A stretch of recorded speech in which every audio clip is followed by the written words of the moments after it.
G'day! Today we're going to take a look at another GW Basic game. Today's game is called Arrow, and it was made by Tom McIntyre sometime in the 1990s.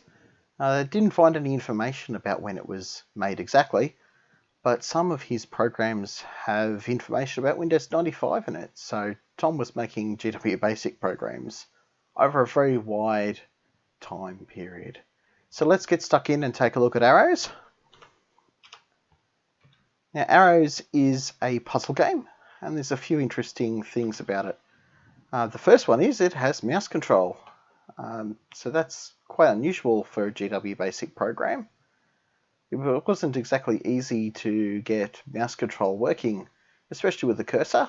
I did at one point work out how to get the coordinates where the mouse pointer is, but I never had a mouse cursor with which to work with. So basically this puzzle has a number of different coloured tiles, each one with an arrow in it, and some that obviously are blank. Basically your goal is to match the colours of the tiles by moving the arrows from, say, where they are to where they're pointing. So if I click this one, it'll swap these two tiles, and my mouse pointer has disappeared, so that's a bit annoying. There we go. Okay. There seems to be a bit of a glitch with DOSBox that makes the mouse pointer disappear, and I think if you click or right click, the mouse pointer comes back. It's annoying, I'm not sure why it happens, but I'm guessing that it's a glitch with the emulation in DOSBox. Anyhow, if I click on this tile here, it will swap it with this one, and this one will be deleted. So let's just demonstrate that. There we go. Ultimately, what the goal is to get this number down to 0. Every time you make a move, it places one of the incoming tiles in as well.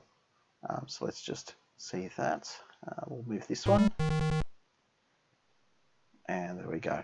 It placed the tile in there somewhere. I'm not sure exactly where it was. Anyhow, you can chain together the events, and sometimes it can happen without your interaction at all. Such as that. So I managed to get 5 deleted there. Some things that affect the game. As you delete tiles, if you delete a lot of them, it can become hard to get matches.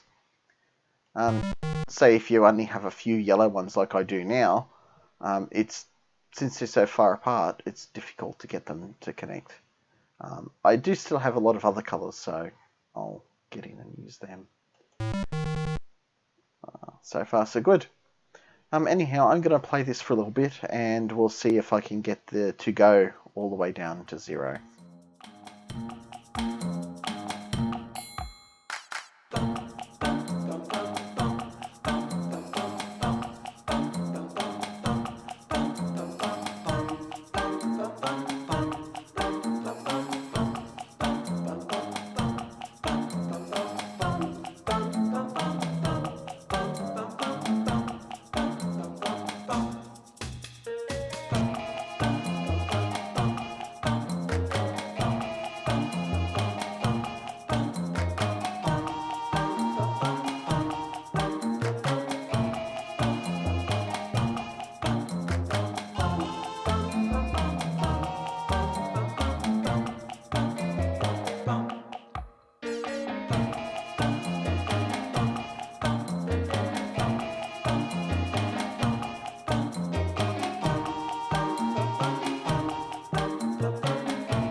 Hey, I did it!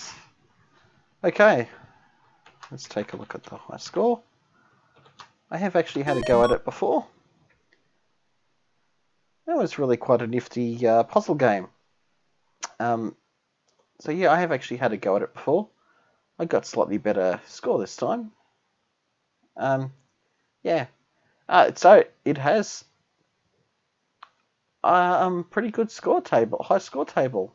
Gives you the date and time and the score, which is quite interesting.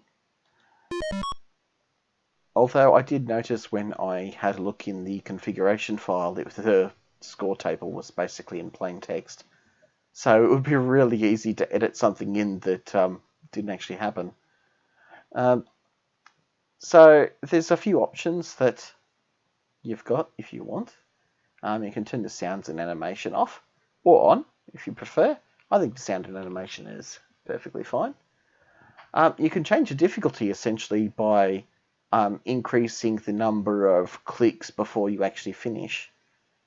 So you can reduce it to 25 or you can increase it all the way up to 100.